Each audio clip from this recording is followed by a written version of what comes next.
I want to talk about purpose. I want to talk about, are you living inspired, in tune with your purpose? I'll just start off with this thought that King David, when he slept with Bathsheba, when he killed Uriah, when he made that terrible mistake, he could have avoided all that. In the very beginning of the story, it says that spring is the time that kings go to war. So David's not living his purpose. He's not doing what he was supposed to be doing in that season. He was off. He was uncentered. He was lazy. And he finds himself gazing, lusting upon Bathsheba. He finds himself calling her to his bedroom. He knocks her up, right? He kills her husband. I mean, it's a terrible story. It's a terrible story. But David wasn't living in his purpose. It's why he fell. It's why he fell hard, and he's ashamed, and he's filled with guilt, and he hides it. And then the prophet comes and gives him the story, like David, the story of injustice. David's like, go fix it. And the prophet's like, hey, the problem is you, homie. The problem is you, dude. So then David's like, realizes he busted. David doesn't tell him himself. David got busted. He got caught. So he repents. He creates Psalm 51. It's a powerful story, but it all could have been avoided if David would have been fulfilling his purpose. We might not have ever read about this story. This story might not have ever happened if David would have just been to war. Spring is the season that kings go to war. We're in springtime right now. I think about this every single spring. I get reminded of this every single spring. Like, how am I doing staying focused on my purpose, the call on my life? Now, see, I define success as honoring God. That's first and foremost in my world.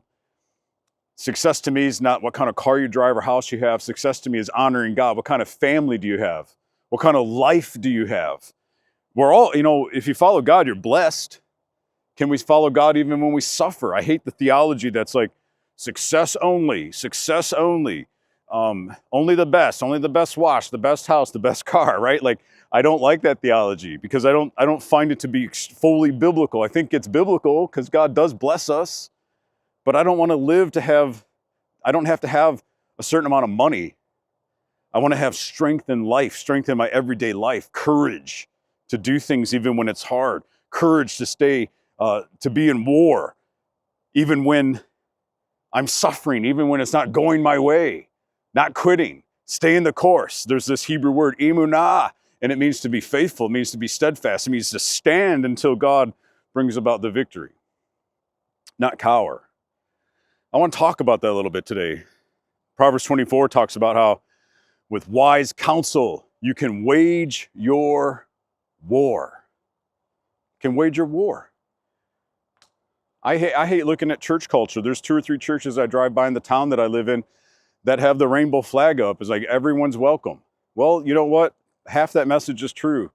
Everyone's welcome all the time. There's no such thing as a perfect person. But that, hanging that flag and putting that sign up is deceptive. That doesn't honor God. It just doesn't honor God. To hang a flag that represents a lifestyle that's totally anti-God. Now, all sin is against God, right? I'm not just trying to pick on one thing or one person, but I just think that we live in a day and age of weakness. Weak church, weak leaders, mostly weak society. Lots and lots of weak men, lots and lots of deception, lots of corrupt theology and biblical beliefs in this world that we live in. So how can we wage our war in a better way? How can we be like on pace? Like spring's the time kings go to war. Proverbs 24, with wise counsel, you can wage your war.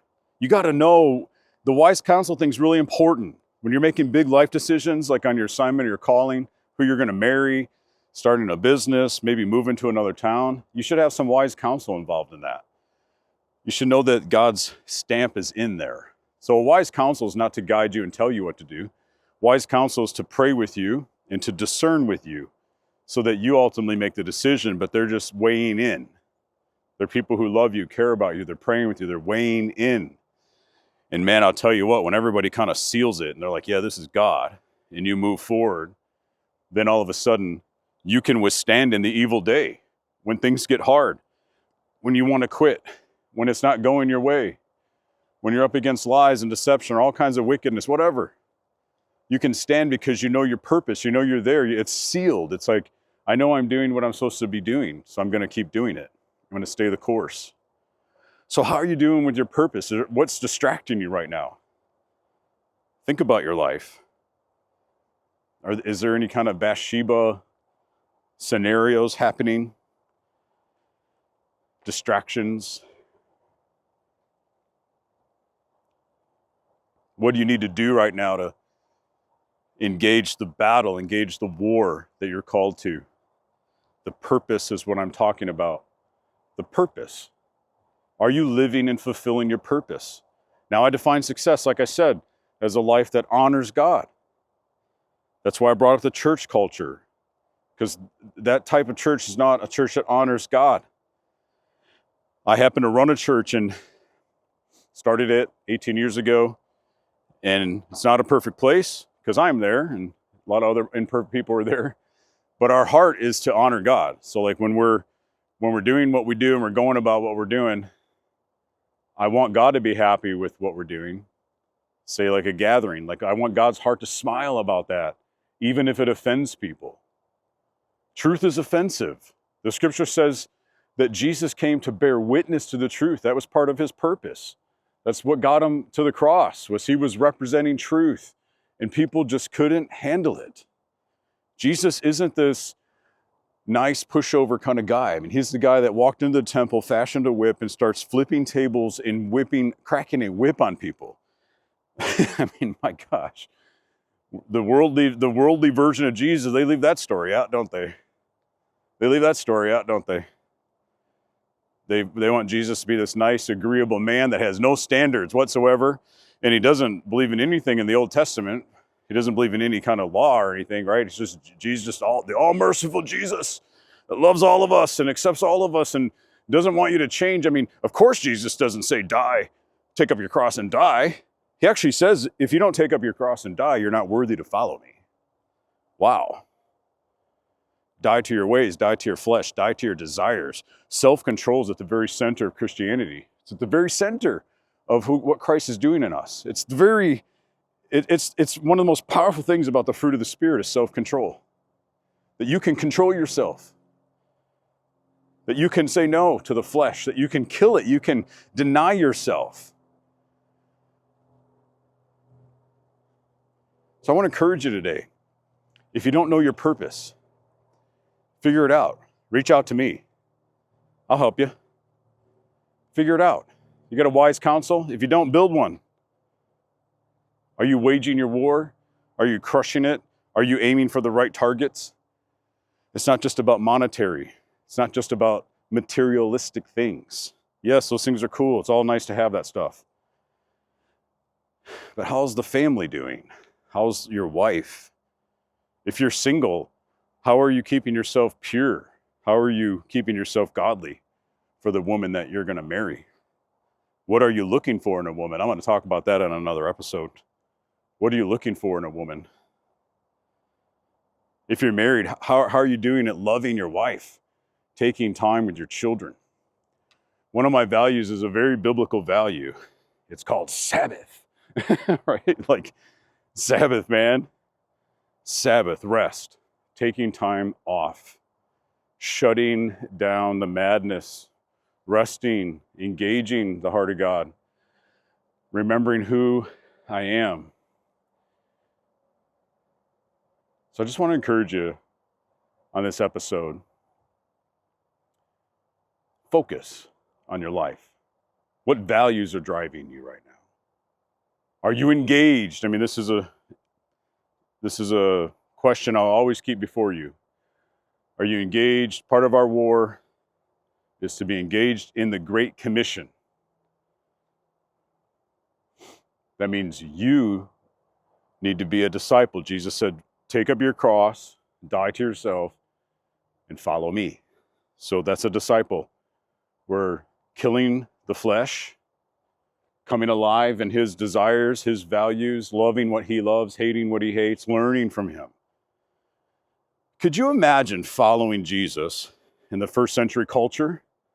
Could you imagine, like, hey, Jesus, you're not going to die this way? Peter was like that one day, like, no, dude, you're not going to die that way. And then Jesus looks at him and he's not like, hey, Peter, shut up. You're being an idiot right now. He looks at him and is like, get behind me, Satan. I mean, could you handle Jesus talking to you that way? When you didn't hit the mark, and instead of being like, oh, at least you tried, he's like, you have little faith. Why did you have such small faith? I mean, Jesus is pretty intense. He's not just this nice guy that overlooks everything in our lives. He's calling us to something. He's calling us to be like him. He wants us to dig in. He modeled life for us. He modeled what we're supposed to be doing. He modeled all of it, loving one another, serving one another, building community, raising up disciples. Like the book of Hebrews says, bringing many sons and daughters to glory. That's what Jesus wants us to be about. So part of your purpose in the marketplace or in church culture, wherever you find yourself, part of your purpose is making disciples, being a disciple yourself, and then making a disciple. If you don't know how to do that, reach out to me. Reach out to Grace Ops. We'll help you. We'll help you do this in your backyard. I mean, it's pretty awesome. We got some good resources for you. We have some coaching that'll be available down the road. You can step right into a coaching agreement with us, a coaching partnership. But take care of your family. Take care of yourself. Take care of your sons and daughters. Make sure that's a high priority in your life. That's true success. Honoring God, nurturing and empowering your family. Yes, we provide, but we can't get lost in provision making at the cost of losing the hearts or losing the relationships of our sons and daughters.